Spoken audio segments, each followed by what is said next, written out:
Kabrigada sa detalye ng ating mga balita. Mga kandidato o ang isang kandidatong nagsiping joke sa mga single mom abay pinagpapaliwanag na ng COMELEC. Brigada Sheila Matibag, ibrigada mo! Brigada! Live report!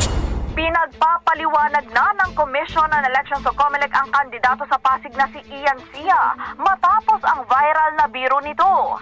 Sa isa kasing campaign event sa Pasig, sinabi nitong ang ambag niya raw sa mga solo parent na nalulungkot at nireregla pa ay sumiping sa kanya. Binigyan ng COMELEC si Sia ng 3 araw para magpaliwanag kung bakit hindi ito dapat maharap sa election offense o kaya ay ma-disqualify. Sabi ng poll body, sa pamagitan ng kanilang task force on safeguarding against fear and exclusion in election, ang ginawang solo parent joke ni Sia ay hindi magandang biro at paglabag sa anti-discrimination and fair campaign guidelines ng tanggapan.